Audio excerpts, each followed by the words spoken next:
What is going on? Welcome back to the channel. So today we're going to talk to you about NIO. I want to go over some of the data points, what is moving it today, and go over everything else you need to know. But first, make sure to hit that thumbs up, and with that, let's get right to it. So NIO is up 2.78%, so its third consecutive green day. Hasn't done that in quite some time, so definitely this kind of feels like a Christmas miracle somewhat, but 490 the high, 469 the low, and fairly good volume. So about 35 million shares being traded. We did have a lot of volatility first thing that was attributed to shorts. I'll go over that in a second, but getting right to it, there really hasn't been that much in macro data from China. Of course, today we have the market digesting what happened with Greenland, even though technically there's no relevance to China, as I've mentioned, but the market seems very hyped up because of the outcome, how that all played out. Plus American data, GDP, initial jobless claims, that's all again kind of pushing the broader market higher. So through algorithmic trading, that's really affecting NIO. But a couple of things did come out. One is this right here. So even though this isn't new information, this Macquarie analyst already gave a rating, I think it was like 7 days ago. So it's not new, but you see a lot of articles now coming out associated to this. So it's kind of giving a secondary momentum push because of that. So this analyst, in case you don't know, did raise it from 530 to 610. So Yahoo and many others are kind of picking up on this as of today, acting like it's new information, but again, it doesn't really matter all that much. Aside from this, though, the only thing that really came out was this right here. So NIO Onvo launches HarmonyOS app. So I think in general, this is good. I personally don't see this being a crazy catalyst that you need to go out and buy NIO because of this, but it does really help develop a good user base, stronger user base. So I think that's a good thing, but won't really help with their, I guess, expansion to Europe or I guess Canada. This would be just more benefiting China, in my opinion. But nonetheless, when it comes down to shorts, they are returning 186,000 shares. 8.19% of the free float is being shorted. Works to be 166 million shares overall being shorted. Still signs of naked shorting. DTC being at 3.77 days does signal that shorts are also overextended. A lot of FTDs coming down the pipeline. So the most recent one was December the 30th. And there was 4.6 million in FTDs. So that is kind of the highest it's been since it looks like July 2024. And we generally know what happened at that stage. So FTDs are always delayed on a side note. So if you think about it, when this was disclosed back in 2024, it went on a very nice run from around, it looks like, give or take, what was that? About $4 to a high of around 8, 7, somewhere around there. So generally speaking, that could potentially happen again.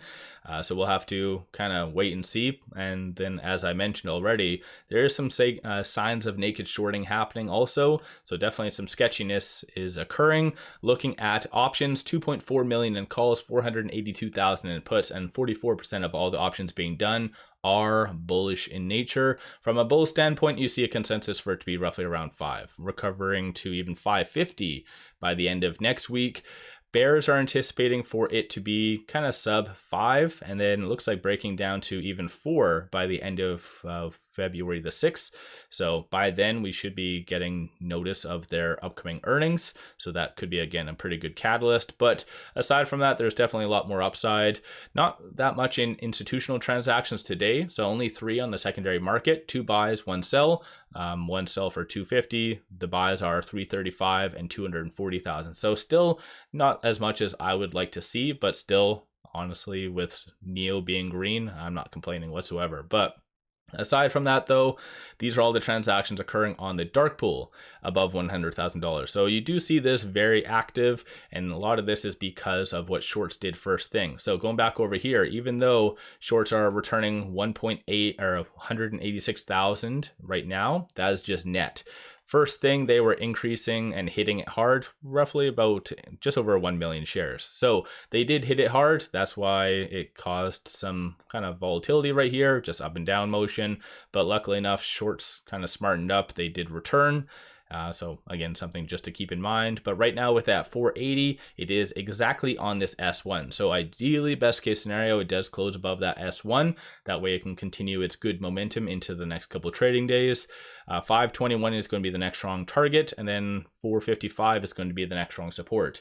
So really, it did bounce off of this general area. So it bounced off of this earlier this week, twice, I believe, in fact. So we're having a nice kind of V-shaped recovery a little bit. It'd be nice if it really does kind of blow up and it really goes back to at least the $5 range, but baby steps. I know it's frustrating of a stock, but at least it's making improvement.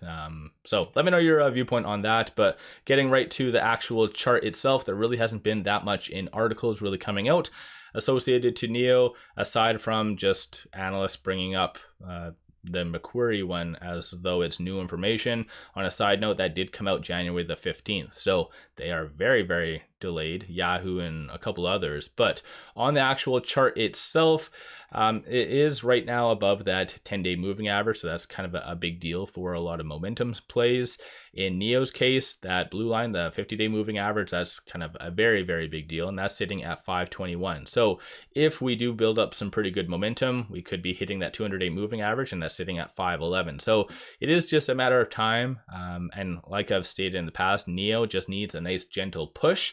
And then it can really move higher. And I think the big thing is staying there, because NIO always has those breakouts similar to what happened at the end of December. But the moral is that it needs to really stay there, because shorts tend to strategically hit it hard at key levels.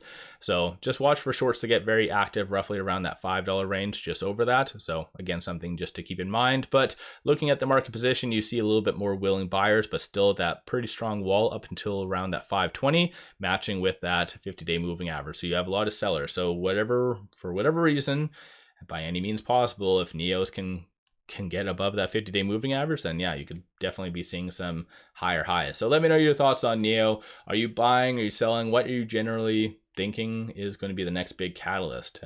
So hopefully they do announce their earnings, like I said, in the next couple of weeks, and then that could cause maybe a certain level of FOMO. So let me know your thoughts. Don't forget to hit that thumbs up and subscribe. I always greatly appreciate that. And then one final thing, pop over to my stacked account to put out daily day trades, numerous swing trades. Worthwhile to pop over there and check that out. With all that, appreciate all of you watching.